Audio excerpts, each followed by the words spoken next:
দর্শক, ঈদ মোবারক। দেখতে দেখতে রোজার দিনগুলো ফুরিয়ে গেল, আর সেই সাথে সবার মাঝে আনন্দ উচ্ছ্বাসের বর্ণিল ছটা ছড়িয়ে দিতে চলে এলো ঈদ উল ফিতর। ঈদ মানেই উৎসব, ঈদ মানেই খুশি। এই আনন্দের মুহূর্তটা আপনাদের সাথে উদযাপন করতে চাই।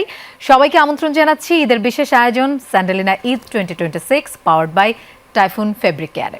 পুরো সময় আপনাদের সাথে থাকছি আমি মৌসুমী আহমেদ লোপা।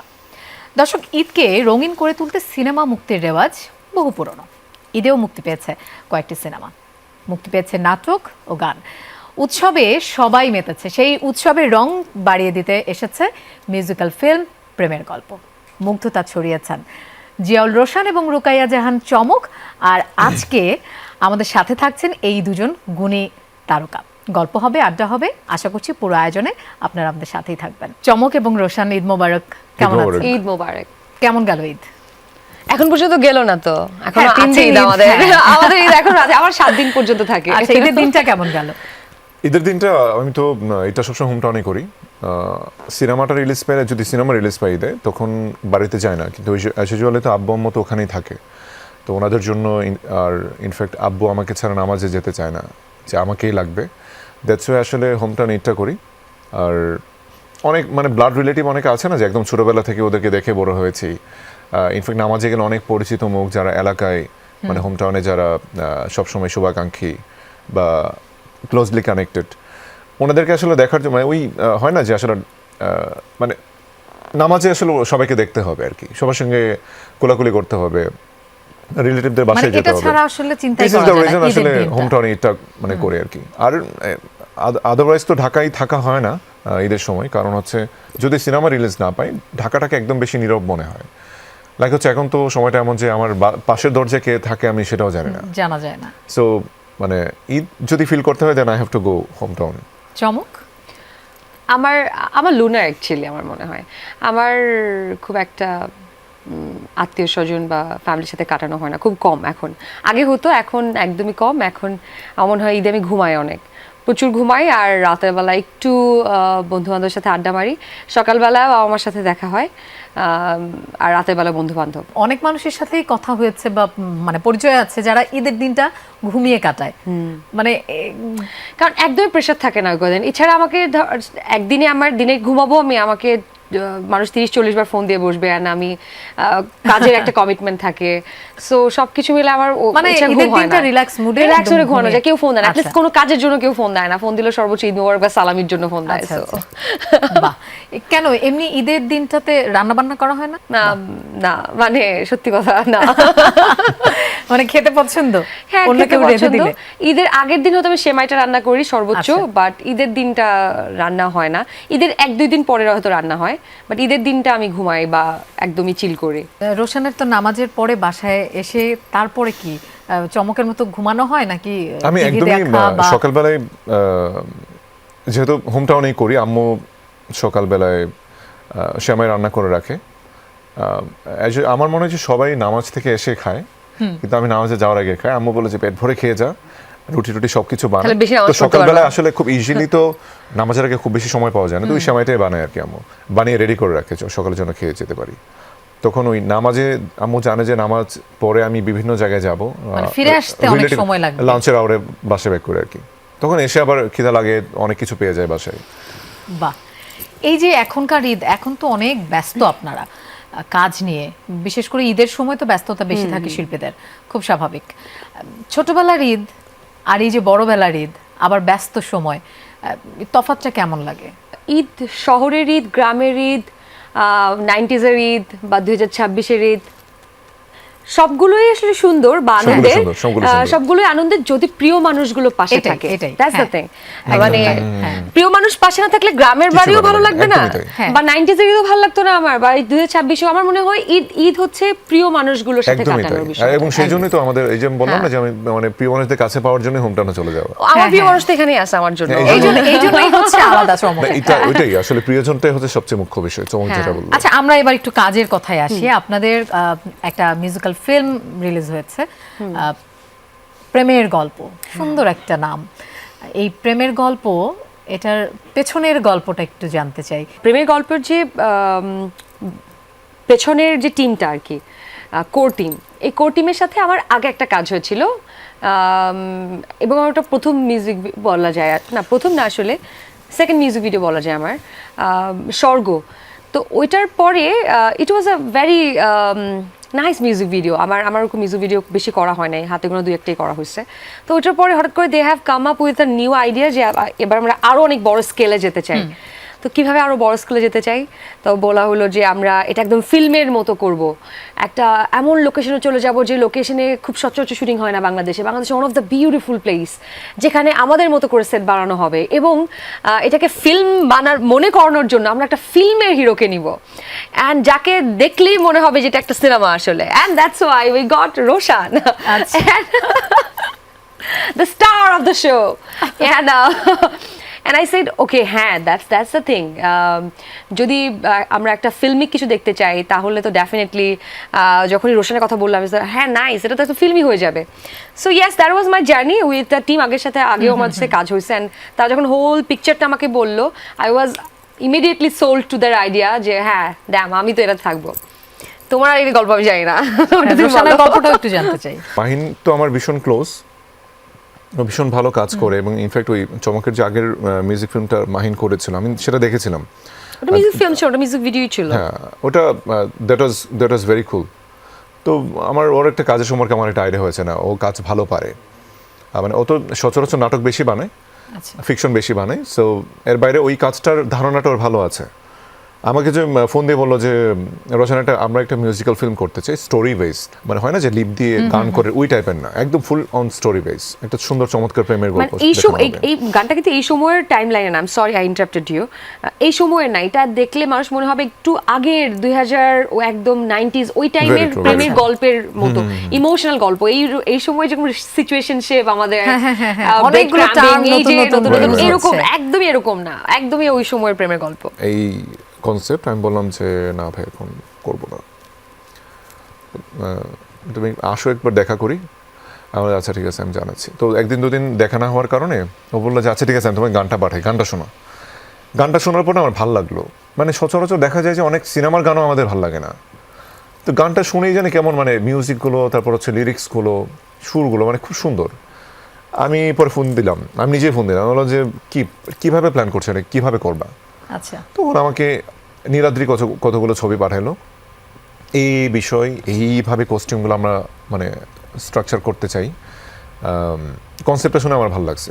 আমি বললাম যে ওকে, তো এটাকে মানে এক্সিকিউশন করতে গেলে তো অনেক বাজেটের প্রয়োজন হবে, কারণ যেভাবে সেট বানানোর প্ল্যানিং করেছে এই দুর্গম লোকেশনগুলোতে, বা একটা টিম নিয়ে যাওয়া, মানে ইট উইল ডেফিনেটলি ডিমান্ডস মানে টু বাজেট। পরে বললো যে না, আমাদের প্রোডিউসার ইজ ভেরি স্ট্রং, এবং আমার যা যা প্রয়োজন সবকিছু আমরা পাবো। আমার ওই জায়গা থেকে আমার কাছে আমি যে কোনো একটা ভালো গল্প হলে আমি জিজ্ঞেস করি এটাকে প্রপারলি এক্সিকিউট করতে পারবা কিনা। আচ্ছা, তো ও যখন এনশিওর করলো তখন আমি একদম বলো যে ওকে চলো, কখন করবা, সবকিছু প্ল্যান ফিক্স করে ফেলো, কস্টিউম সব ডিজাইন করে দেন নীলাদ্রি চলে গেলাম। একটা প্ল্যান, সেটাকে যদি আমরা বাস্তবায়ন করতে যাই একটু এদিক সেদিক হয়ে যায়, বাস্তবে দেখা যায় যেটা আমরা দেখে রাজি হয়েছি কিন্তু করতে যে শুট করতে যে এরকম। টু বি অনেস্ট, মাহিন আওলাদের বিষয় এখানে বলতেই হয়। Mahin Aolad is a very very dedicated director. Oh my God, আমার মনে হয় আমি এই পুরো কাজে আমার কন্ট্রিবিউশন খুবই কম, মানে দ্য 90% কন্ট্রিবিউশন, আমি রোশনের বিষয়টা জানি না, বাট আমি যদি কোর টিমের কথা বলি, কোর টিমের কন্ট্রিবিউশনের মধ্যে 90%ই হচ্ছে মাহিন আওলাদের। হি literally own this project, he literally is very excited all the time. প্রত্যেকটা দিন সে ফোন করবে, আজকে এটা রিলিজ করতে পারি, আজকে ওইটা করবো, এটা কিভাবে প্রমোশন করা যায়, আরো কি বেটার আমরা ইনপুট দিতে পারি। এটা তো পোস্ট প্রোডাকশন। প্রি প্রোডাকশনের সময় এরকম সেম, সে 7 দিন আগে সেটে চলে গেছিল, ওখানে পাহাড়ের উপর দুটো শুধু বাড়ি বানানো হয়েছিল শুধুমাত্র এই মিউজিক ভিডিওটা করার জন্য, পাহাড়ের একদম ইন্ডিয়ার বর্ডারের পাশাপাশি। তো পুরো টিমের যে ডেডিকেশন, আমার মনে হচ্ছে ওকে ফাইন, আমার টিম ওয়ার্কের এক্সপেরিয়েন্স হয়েছে তোমার যে না, team is very strong, very strong. Mine হচ্ছে কাজটাকে এত বেশি মানে ক্যারি করছে, এত বেশি অন করছে যে মানে এটা মানে কাইন্ড অফ মনে হচ্ছিল যে এটা ড্রিম একটা প্রজেক্ট। একজন শিল্পীর কাছ থেকে তার 100% বার করে নিয়ে আসতে পারে একজন ডিরেক্টর। এবং সেই সঙ্গে আমি তো লিমন ভাইয়ের সঙ্গে আমার আগে এতটা পরিচয় ছিল না, এবং আমেরিকান একজন মানে সিটিজেনশিপ, একজন ব্যবসায়ী মানুষ, মানে এত সুন্দর গান করতে পারে এটা আমার সত্যি আমার আইডিয়া ছিল না। আমি প্রথমে ভাবলাম যে না, উনি তো একজন ইজ এ বিজনেস পারসন। তখন বলো যে রোশন, তুমি মেসমারাইজড হয়ে যাবা যখন গান শুনবা। তো তো কনাবো ভয়েস দিয়েছে। কনাবো তো এমনিতেই ভীষণ জনপ্রিয় এবং আমার বাংলাদেশের মানে one of the most favourite singer, এবং মানে ওই কণ্ঠটা দিলেই যেন কেন মনে হয় যে একটা মানে চমৎকার একটা মানে একটা ফিল মানে পাওয়া যায়। কানের এবং মনের প্রশান্তি। তো কম্বাইনলি দুজন মিষ্টি একটা খুবই কণ্ঠ। চমৎকার করে গানটা গেয়েছে। কথা বলতে বলতে একটা বিরতি নেবার সময় Sure, হয়ে গেছে। sure. দর্শক, আমাদের আজকের আয়োজন Sandelina Eid 2026 powered by Typhoon fabric কেয়ারে একটা বিরতি নিচ্ছি, ফিরছি একটু পরেই, আমাদের সাথেই থাকুন।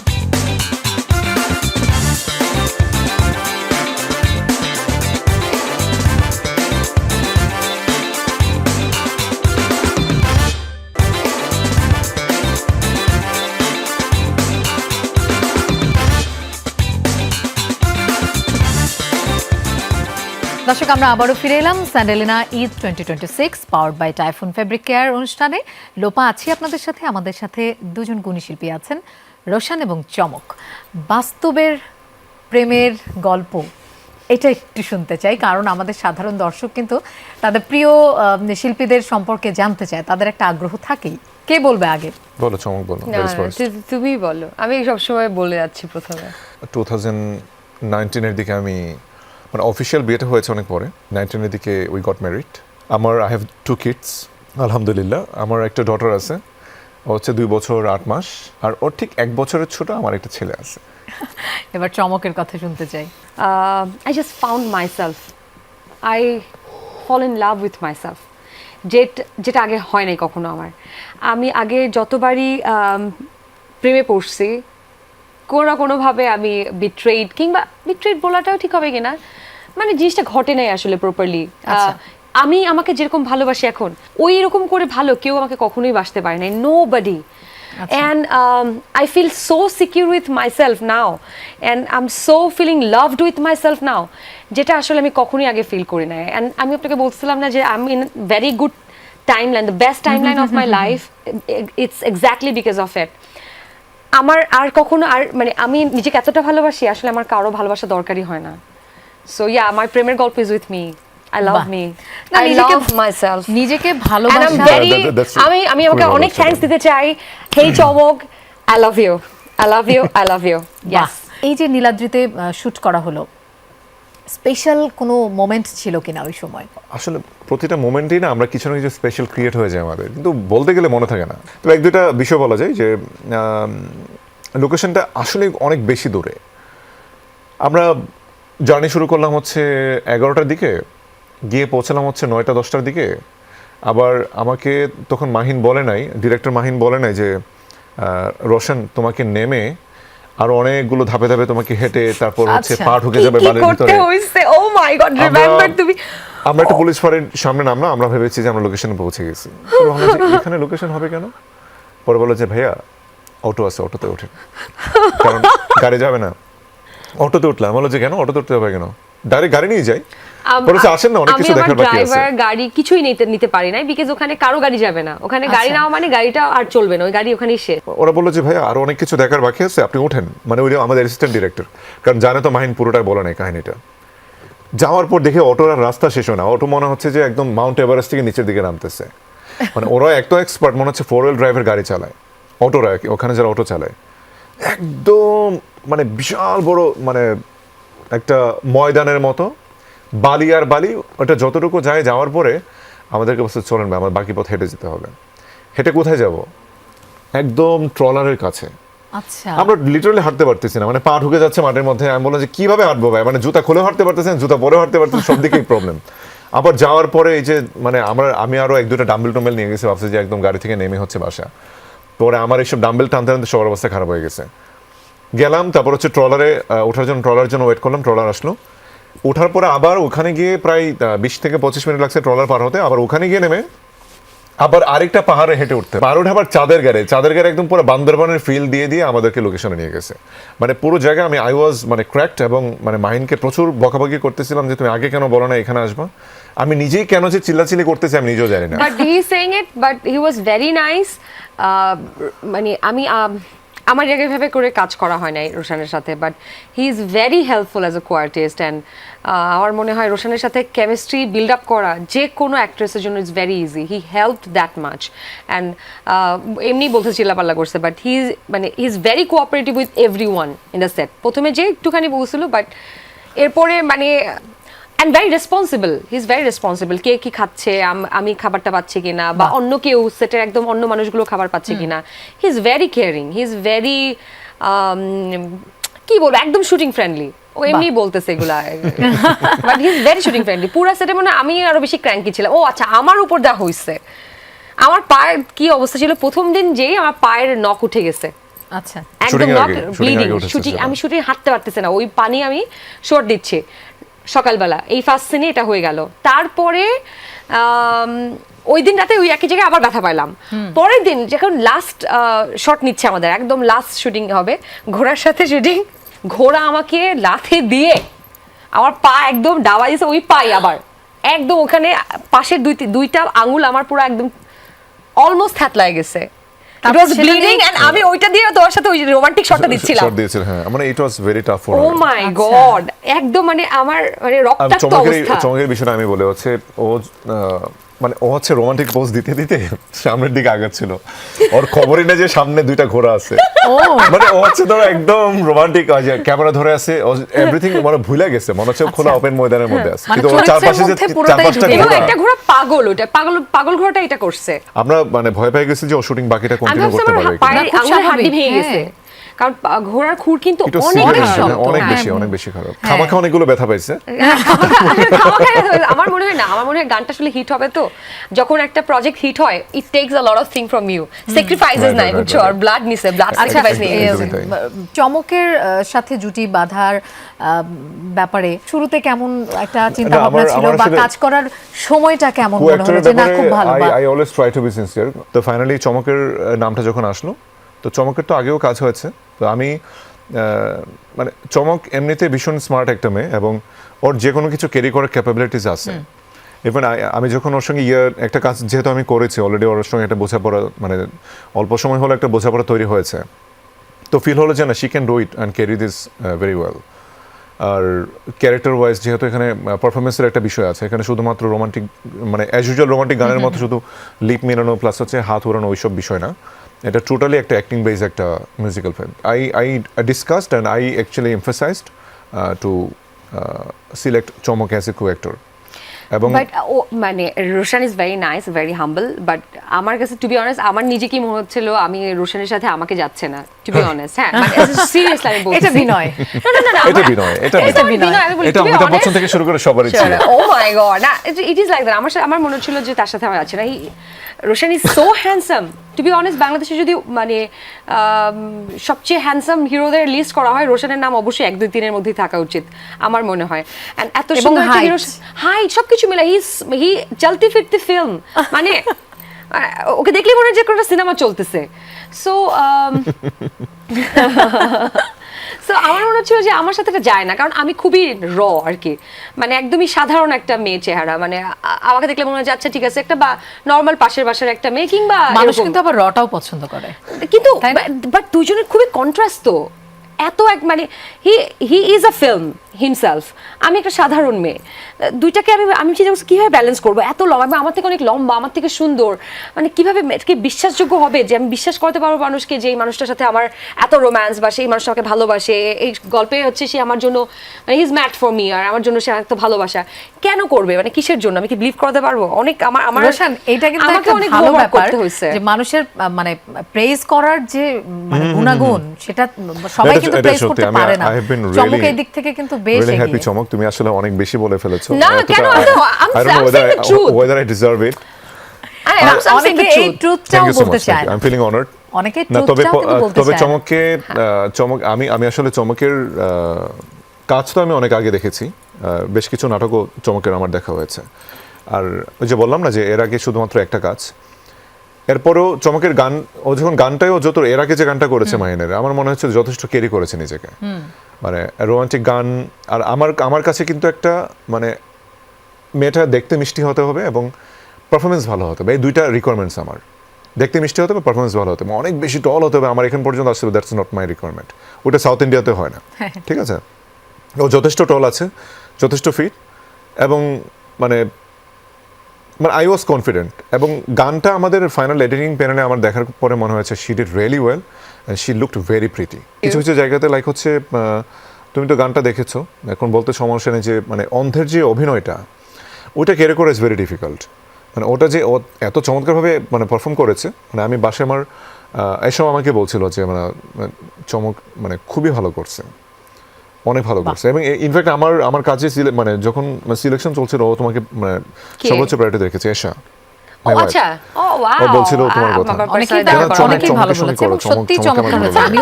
আমিও যখন দেখলাম সত্যি অনেক ভালো লেগেছে। thank you. আমাদের আরো একটা বিরতি নেবার সময় হয়ে গেছে। দর্শক, আমাদের আরো একটা বিরতি নিতে হচ্ছে। Sandelina Eid 2026 powered by Typhoon fabric কেয়ারে। কোথাও যাবেন না, আরো আড্ডা দেবো আমরা আমাদের অতিথিদের সাথে ঠিক পরে।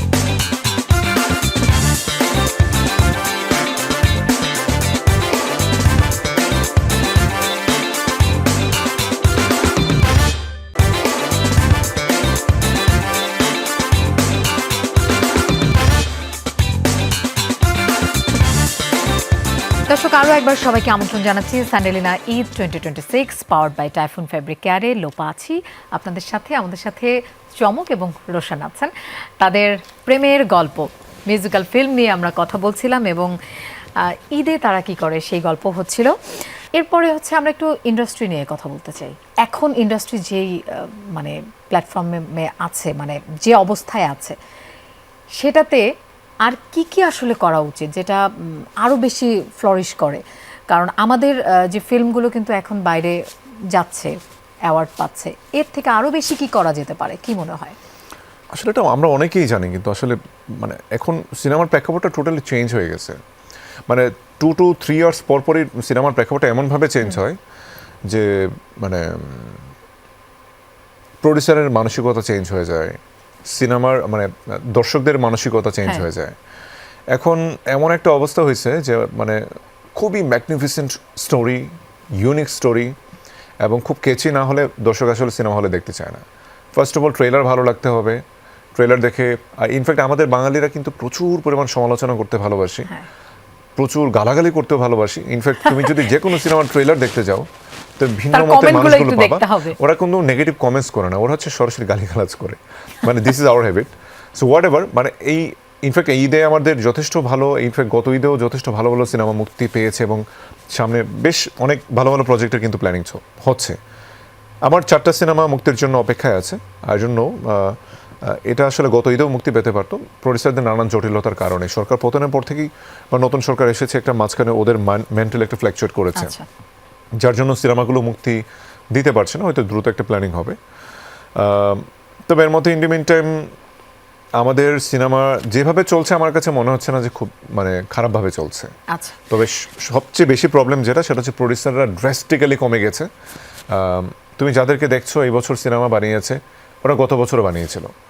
মানে একজন বা একটা দুটা ব্যতিক্রম হতে পারে। নতুন প্রডিউসাররা যেমন আগে খুব ইন্সপায়ার্ড হয়ে সিনেমা বানাচ্ছিল বা বানাতো, বা প্রচুর পরিমাণ সিনেমার অফার, প্রচুর সিনেমা, এই জিনিসটা এখন আগের মতো নাই। তবে আশা করছি সেটা চেঞ্জ হয়ে যাবে। তবে একটা আশার কথা যে এখন কিন্তু মানুষ হলমুখী হচ্ছে, ঈদে কিন্তু একটা জোয়ার। তার অন্যতম কারণ সিনেমার কোয়ালিটি চেঞ্জ হয়েছে, দল বেঁধে সবাই মিলে পরিবার নিয়ে চেঞ্জ হয়েছে, পজিটিভ চেঞ্জ। বাট আমার মনে হয় স্টিল দেন এগেন আমাদের শুধু ঈদ কেন্দ্রিকই হয়ে যাচ্ছে। দ্যাটস দা, কিন্তু এটা কিন্তু অ্যাট দ্য সেম টাইম একটা ভয়ের বিষয়। শুধু ঈদেই যদি সিনেমা হলগুলো চলে তাহলে কিন্তু পুরো বছর সিনেমা হলগুলো সার্ভাইভ করতে পারছে না। তো আমাদের শুধু ঈদ কেন্দ্রিক যে উৎসবটা আমরা ক্রিয়েট করার চেষ্টা করি, এটা না করে যে সিনেমা রিলিজ হওয়াটাই যদি উৎসব হিসেবে দেখানো যায় যে আচ্ছা ঠিক আছে প্রত্যেক উইকেন্ডে আমরা পুরো ফ্যামিলি নিয়ে যাব, এটা একটা কালচার হতে পারে, একটা রিচুয়াল হতে পারে। এই রিচুয়ালটা যদি হয় তাহলে কিন্তু আমাদের সিনেমা হলগুলো বাঁচবে, আর সিনেমা হল বাড়লে সিনেমা বাড়বে, পুরো বছর জুড়েই সিনেমা রিলিজ হতে থাকবে, শুধু ঈদ কেন্দ্রিক হবে না। ঈদেই 10টা সিনেমা রিলিজ হলো কিন্তু পুরো বছর কোনো সিনেমা আসলো না, কারণ সবাই লগ্নি করতে ভয় পাচ্ছে প্রডিউসার, কারণ আমরা কেউ সিনেমা দেখতে যাই না। কিন্তু ওয়াই নট আমরা প্রত্যেক সপ্তাহে যাচ্ছি, না, দর্শকদের কিন্তু ভালো সিনেমা আমরা উপহার দিলে কিন্তু দর্শকরা হলমুখী হয়, এটা That's কিন্তু very true, প্রমাণ very আমরা true. পেয়েছি। হ্যাঁ হ্যাঁ এন্ড অলসো আমার মনে হয় একটা সরকারের পৃষ্ঠপোষকতাও দরকার। আমাদের যদি বিনোদন সেক্টর দেখি, যে ক্রিকেট একটা বিনোদন সেক্টর, এটাও একটা বিনোদন সেক্টর, ক্রিকেটটাও যেমন পুরো পৃথিবীতে বাংলাদেশকে রিপ্রেজেন্ট করে, আমাদের একটা সিনেমাটাও সিনেমাও করে। কিন্তু পুরো হ্যাঁ। একটা দেশের কালচার, এখানকার মানুষের জীবনযাত্রা, এখানকার রাজনৈতিক অবস্থা সবকিছুই কিন্তু রিপ্রেজেন্ট করে অবশ্যই। ওয়ার্ল্ডের কাছে। সো তার মানে এখানে সিনেমাতেও একটা ভালো পৃষ্ঠপোষকতা দরকার। ক্রিকেটে প্রত্যেক বছর নাকি 3,000 কোটি টাকার উপরে পৃষ্ঠপোষকতা পাচ্ছে গভর্নমেন্ট, তাহলে সরকারি অনুদানের সিনেমা কেন এত অল্প হচ্ছে, কিংবা শুধু অনুদানটা দিয়েই এখানেই কেন শেষ, আসলে সিনেমাগুলো আসলে প্রপারলি কেন হচ্ছে না, এই বিষয়গুলোর দিকেও একটা আসলে নজরদারি আমার কাছে মনে হয় যে আসলে ব্যবস্থা আমাদের create করা প্রচুর দরকার। অনুদান না দিলেও যেটা সরকার করতে পারে যে একটা সিনেমা উইকস তৈরি করতে পারে, যেটা হচ্ছে সপ্তাহ জুড়ে প্রচুর পরিমাণ সিনেমা চলবে, ওই সময়টা আরেকটা ঈদ হবে। মানে আমার ওই যেটা বললো না যে আসলে সিনেমা একেবারে রিলিজটাকে উৎসব উৎসব হিসেবে হিসেবে দেখানোর জন্য, মানে ইন্সপায়ার করার জন্য, হ্যাঁ। বা আমরা মানে আমি জানি না আসলে সেটা কখনো বাস্তবায়ন হবে কিনা। লাইক হচ্ছে 7 ডেজের ছুটি অনলি ফর সিনেমা, বা 3 ডেজের ছুটি অনলি ফর সিনেমা, বা সিনেমাটাকে সরকারিভাবে অনেক বেশি ফোকাস করার যে একটা হ্যাঁ, প্রবণতা থাকতে হবে, এটা সেই তো- জিনিসটা নেই আমাদের। একটা সিনেমা একটা সোসাইটির মিরর। হ্যাঁ, আমি যদি 1960 সালে কিংবা ইভেন 71 সালে 1971 যুদ্ধের সময় কি হয়েছিল, ওই সময়ের ওই সময় একটা মানুষের কিন্তু জীবনযাপন, আবহাওয়া ওই আমরা পাশে বুঝে মানুষ নিতে কি পারি। ধরনের পোশাক পরতো, কি ধরনের খাবার খেত, একটা আর্থসামাজিক অবস্থা, ওই সময়ের এভরিথিং কিন্তু একটা সিনেমা থেকে আমরা ইজিলি দেখতে পারি। একটা বই দেখতে পড়তে পারি, হয় না, একটা বই পড়া লাগে না, যে ঠিকঠাক সিনেমা হয়, ঠিকঠাক ইনফরমেশন থাকে। তো ওই রকম সিনেমা কয়টা হচ্ছে আমাদের সিনেমাতে? শুধুই একটা বড় বাজারের সিনেমা যেখানে শুধু মারপিটি হয়ে গেল, শুধু লাভ স্টোরি হলো, আর কিছুই হলো না ওখানে। মানে আমাদের সিনেমা বানানোর সবকিছুই দিকে অনেকটা থাকতে আসলে হবে, চেঞ্জ, হ্যাঁ। আর একটু চেঞ্জ, হ্যাঁ থাকুক সবকিছু, ওখানে যদি একটু সাটল ওয়েতে ওই সময়ের সোশিও ইকোনমিক কন্ডিশনটা দেখানো হয়, ওই সময় পলিটিক্যাল একটু কন্ডিশন দেখানো হয়, যে আসলে ওই সময় মানুষ কিসের ভিতর দিয়ে যাচ্ছে। 71-এর সময় কি কেউ প্রেম করে নাই? উনি যুদ্ধের সময় করছে কিন্তু।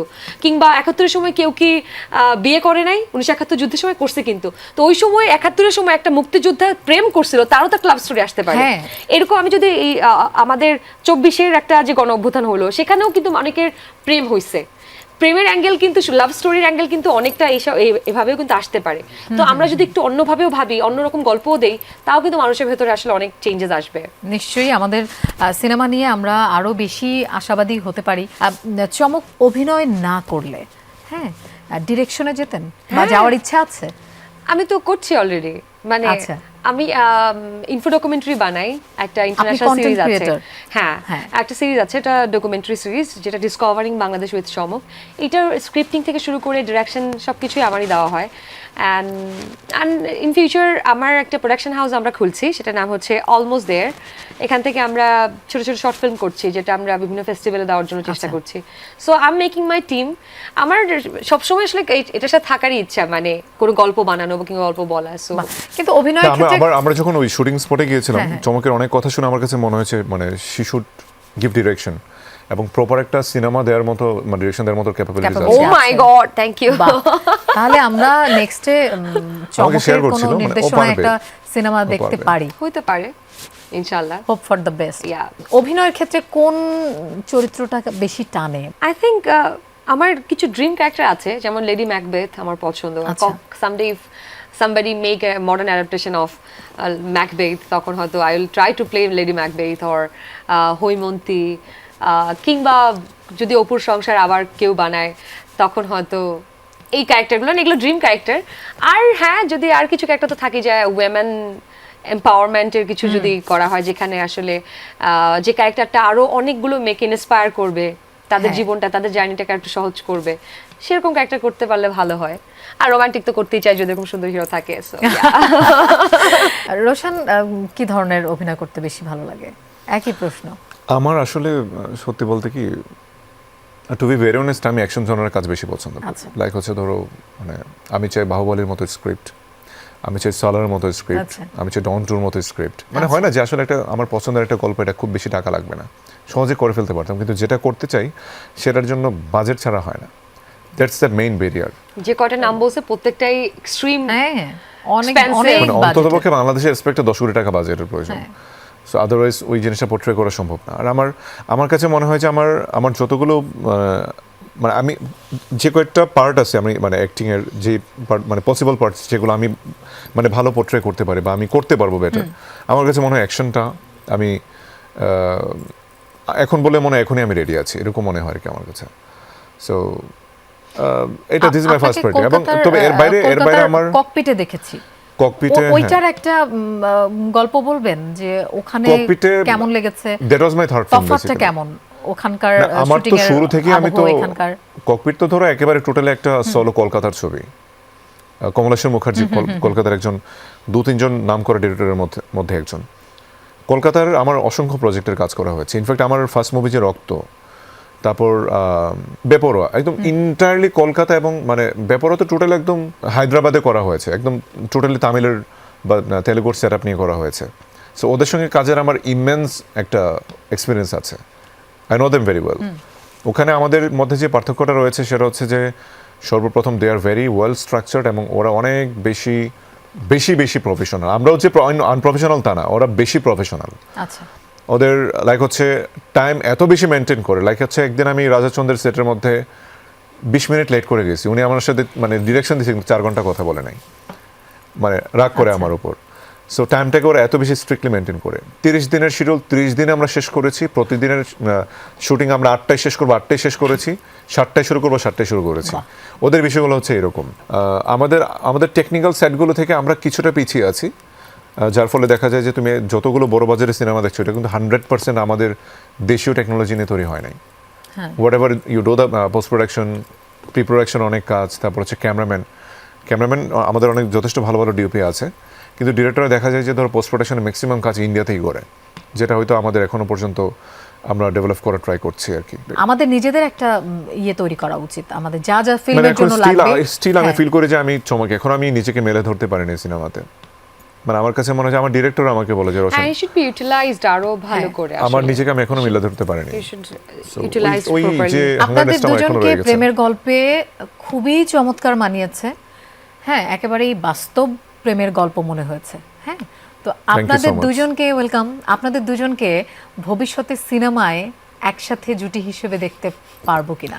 হ্যাঁ, ইনশাআল্লাহ চমৎকার কোনো স্ক্রিপ্ট পেলে, চমকের মতো চমৎকার কোনো স্ক্রিপ্ট পেলে হয়তো বা সম্ভব হবে। তাহলে চমক দেখাতে পারবেন দর্শকদের।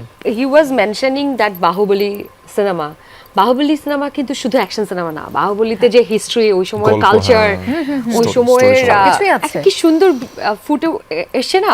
তো এরকম যদি সিনেমা হয় বাংলাদেশেও, তো আমাদের এই ভূখণ্ডে তো একটা সময়ে পাল বা সেন রাজারা শাসন করতেন, আমাদের সেখানে অনেক গল্প আছে। এই ধরনের গল্প কিন্তু আমাদের এখানেও সম্ভব। আর টেকনোলজির দিক থেকে যেটা বলছিলাম যে আমাদের এফডিসি একটা বড় জায়গা জুড়ে আছে, এটাকে যদি আরেকটু উন্নত করা যায়, একটু গভর্নমেন্টের একটু পৃষ্ঠপোষকতা হইলে কিন্তু এটাও আমরা ওই জায়গায়ও সুন্দর সুন্দর সেট দেখালে সম্ভব। এটা কি প্রয়োজন নতুনদের জন্য মানে জায়গা করে দেয়া এবং তাদেরকে গ্রুমিং করা, এটা করা উচিত না? একটা ফিল্ম স্কুল তো খুবই দরকার বাংলাদেশে, একটা প্রপার ঠিকঠাক ফিল্ম স্কুল খুবই দরকার। বাংলাদেশে একটা প্রপার ফিল্ম স্কুল নাই, এবং এই যে টেকনোলজিক্যাল যে সাপোর্টগুলো, এটা আমার মনে হয় এটা চাইলেই কিন্তু সম্ভব, খুব কঠিন কাজ না। ইন্ডিয়া থেকে আনুক কিংবা হলিউড থেকে আনুক, একটা সেট আপ বাংলাদেশে রেডি করা খুব একটা কঠিন কাজ না। সেখানে আমার মনে হয় সবাই যাবে যদি ঠিকঠাক সেট আপ রেডি করা যায়, এবং এটা গভর্নমেন্ট চাইলেই সম্ভব, একদমই ইজি একটা কাজ। একদমই ট্রু। হ্যাঁ, আর ওই যেটা বললো না যে আমরা সিনেমা নিয়ে আসলে আমাদের আলাদা কোনো প্ল্যানিং আমাদের করতে হবে, লাইক হচ্ছে স্কুল খুলতে হবে। সিনেমাটাকে আমরা এত বেশি এমফাসাইজ করি না, দিস ইজ দ্য প্রবলেম। মানে গভর্নমেন্টের সাইড থেকে তুমি যদি জিজ্ঞেস করো স্পেশাল কোনো প্ল্যানিং আছে কিনা সিনেমা নিয়ে, they don't have any list priority. এটা আসলে আমাদের লিস্ট প্রায়োরিটি রাখা উচিত এটা, কিন্তু তখন দেখবে যে সবকিছু চেঞ্জ হয়ে গেছে। গভর্নমেন্ট থেকে আমরা আমাদের যেটা প্রয়োজন সেটা নিয়ে আসার জন্য নিশ্চয়ই সংশ্লিষ্ট যারা আছেন তাদেরকে কনভিন্স করার একটা কিন্তু আসলে ক্ষমতাটাও থাকতে হবে। এটা আসলে উদ্যোগটা যারা একদমই সংশ্লিষ্ট তাদের হয়তো এই ডিমান্ডটা মনের ভেতর আছে কিনা আমি জানি না। আমার কাছে মনে হয় যে উই আর প্ল্যানিং যে আসলে আমাদের বর্তমানে ইয়াংস্টার যারা আছে তাদের আসলে একটা উদ্যোগ নিয়ে কিছু করতে হবে, যেটা আমার কাছে মনে হয়েছে। Let's see what happen. হ্যাঁ, অবশ্যই মানে ভালো কিছু হবে সেটাই প্রত্যাশা থাকবে। একটু সামাজিক মাধ্যম নিয়ে কথা বলতে চাই। সামাজিক মাধ্যমে যে এই যে ট্রোলিং, তারপরে অনেক কিছু হচ্ছে, এটা নিয়ে কি বলবেন? মানে এটা পজিটিভ নেগেটিভ তো দুইটা সাইডই আছে। তুমি কি বলবা? পজিটিভ একটু অল্প করে। মানে সামাজিক মাধ্যমে পজিটিভ নেগেটিভ তো থাকবেই। হ্যাঁ, মানুষের মানে চিন্তাহীনতা থাকার কারণে আসলে আপনাদের কাজে নেগেটিভ কোনো কিছু যদি নেগেটিভিটি দেখেন, মানে পুরো ওয়ার্ল্ডে এটা আছে। আমরা যে মনে করি শুধু আমরা বাঙালিরা এরকম, বিষয়টা এরকম না। আমরা বাঙালিরা একটু বেশি, হয়তো একটু কয়েক ইঞ্চি বেশি আর কি। আর আমরা ক্রিটিসাইজ করতে ভালোবাসি, আমরা মানুষের পজিটিভ দিকটাকে পজিটিভলি নেওয়ার ক্ষমতা মানুষের আছে, তো সেই মানুষের সংখ্যাটা কম, এবং পিছনে টেনে ধরতে ভীষণ ভালোবাসি। এই জিনিসগুলো আসলে প্রতিটা সেক্টরেই আছে। People will never love to see your success.